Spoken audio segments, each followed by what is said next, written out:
Jumpa lagi di channel Kerot Susu. Novel Dr. Genius Fang Qiu. Bab 4. Menyembuhkan Bele Kampus. Kata-kata.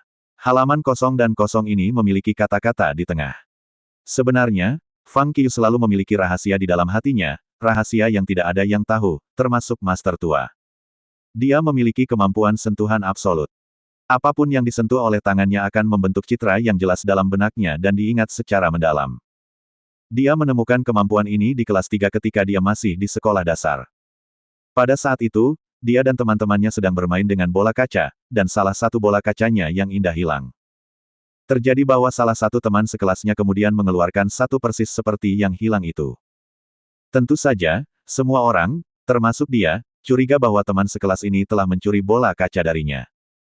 Tetapi ketika jari-jarinya menyentuh bola kaca, dia terkejut menemukan bahwa dia bisa dengan jelas merasakan goresannya yang tidak terlihat oleh mata telanjang.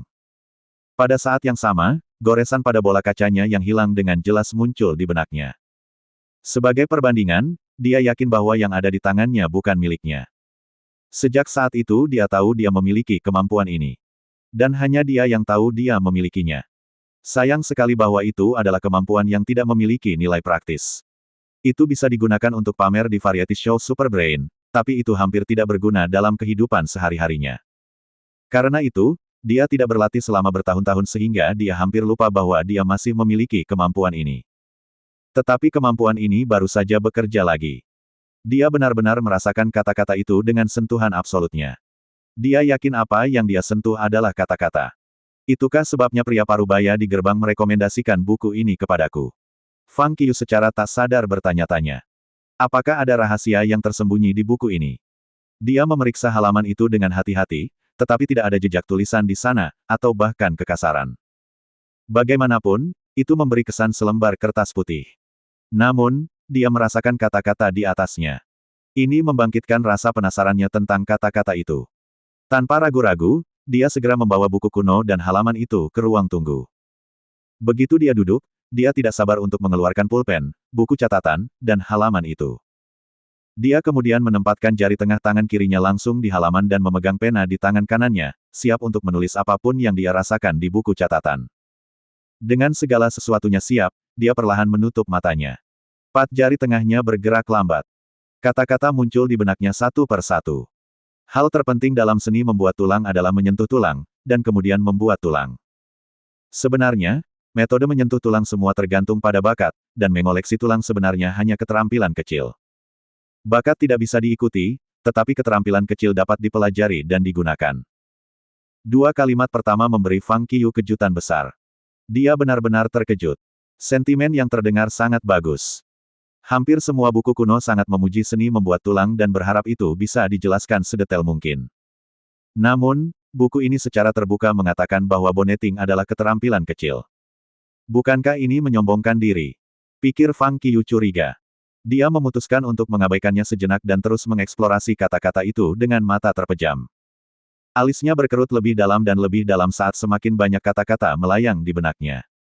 Dan keterkejutannya bertambah. Ini adalah artikel yang berjudul The Theory of Bonnetting. Ini membagi keterampilan bonnetting, yang biasanya dianggap sangat sederhana, menjadi 3 bidang, mengontrol alam, alam ramah dan alam sadar. Selain itu, perbedaan antara ketiga bidang ini dramatis dan menakjubkan. Sederhananya, realem pengendalian adalah bahwa seseorang dapat dengan sempurna mengetahui karakteristik tulang manusia dan bisa mengetahui masalah tulang manusia dari bentuk tubuh, sehingga dapat mengatur tulang dengan tepat.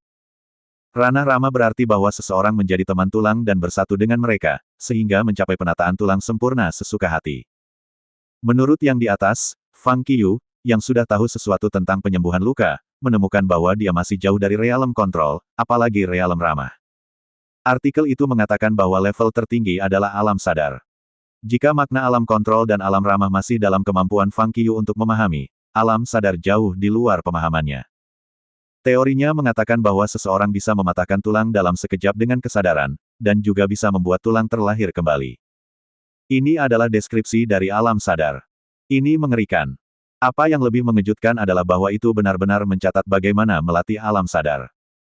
Ini benar-benar tidak terduga untuk Fang Qiu karena cara untuk melatih realem pengendali dan realem ramah tidak dijelaskan sama sekali, yang tampak seolah-olah kedua dunia tidak layak disebutkan. Dia tidak tahu apakah penulis artikel ini adalah orang gila atau master yang tidak tertandingi. Menurut apa yang telah ditulis di halaman, seseorang yang mencapai alam sadar benar-benar luar biasa seperti dewa. Bahkan dia, yang memiliki kultivasi yang luar biasa, takut dengan isi surat kabar itu. Setelah selesai di satu sisi, dia membalik halaman ke sisi lain dan menempelkan jari tengah tangan kirinya ke kertas. Segera, banyak gambar kerangka manusia mulai muncul dalam benaknya. Mereka lebih rincin daripada gambar-gambar anatomi berwarna yang tersedia saat ini. Gambar-gambar rincin tulang manusia, ligamen, otot dan sejenisnya diikuti oleh gambar-gambar perawatan cedera tulang. Melihat foto-foto ini, Fang Qiu merasa seolah-olah dia melihat sosok yang berubah dengan cepat dengan gambar-gambar itu. Ada gambar jari, tinju, kaki, punggung dan sebagainya. Itu tampak seperti terapi.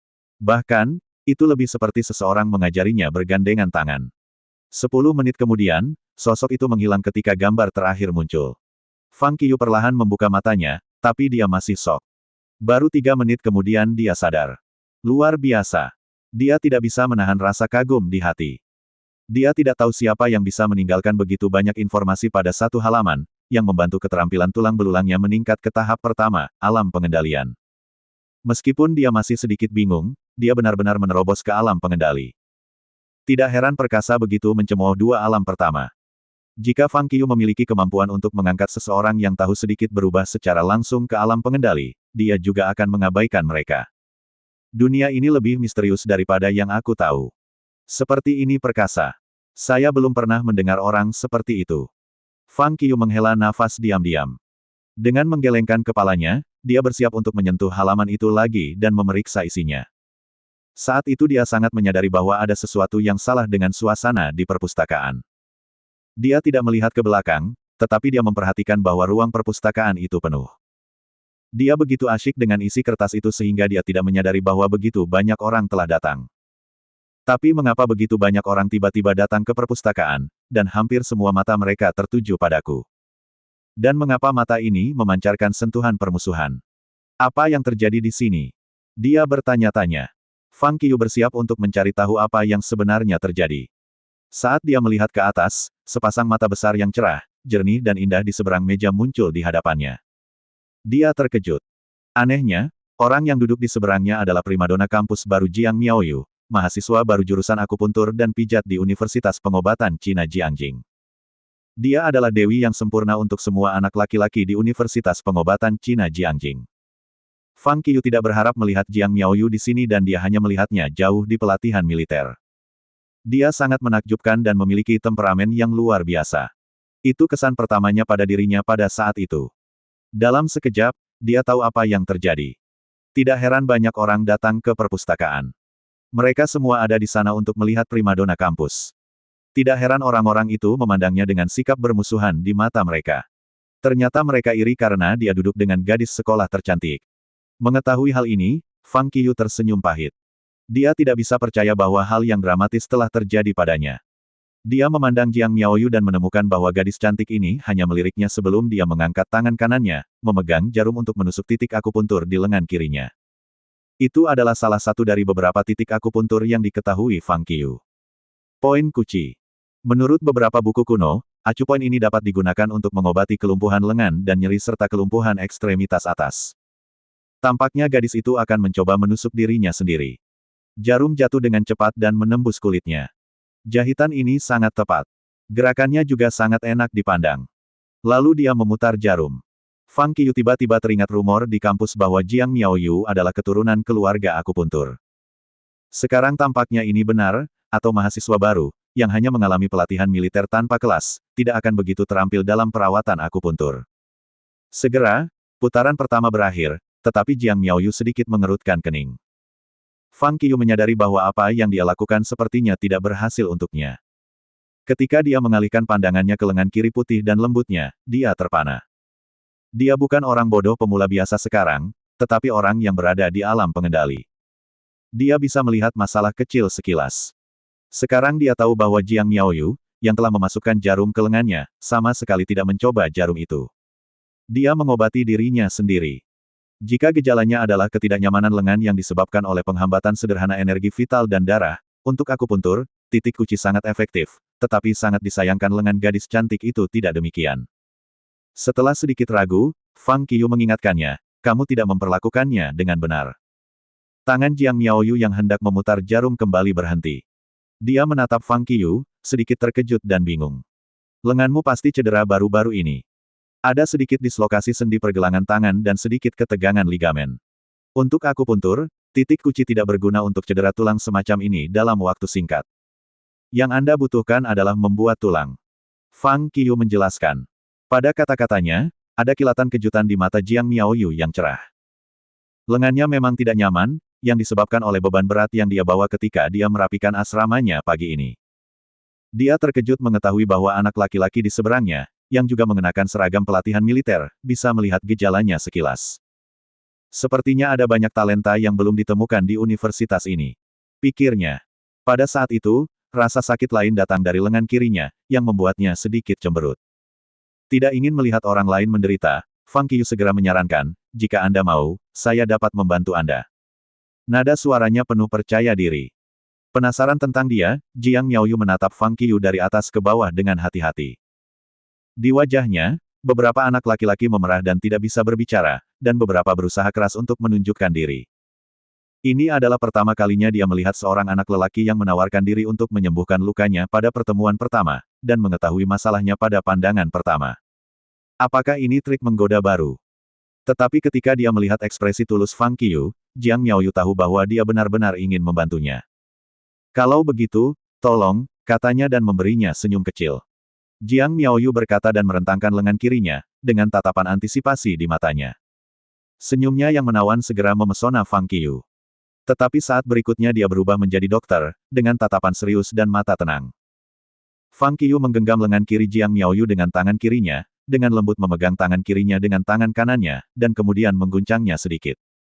Tiba-tiba, dia menatapnya dan memberinya senyum lebar. Kamu cantik, dia memuji wanita itu dari lubuk hatinya. Jiang Miaoyu membeku mendengar apa yang dikatakan Fang Qiu. Dia menunggunya untuk meluruskan tulangnya dan tidak pernah mengharapkan pujian mendadaknya. Terima kasih. Sebelum Jiang Miaoyu selesai, Fang Qiu tiba-tiba memiliki kilatan cahaya di matanya. Tangannya serentak memberi tangan dan lengan kirinya secara tiba-tiba dan keras, satu searah jarum jam dan satu lagi berlawanan arah jarum jam. Sebelum Jiang Miaoyu bisa bereaksi, tangannya kembali ke posisi semula. Fang Qiu kemudian mengendurkan lengannya dan berkata dengan gembira, tidak apa-apa sekarang.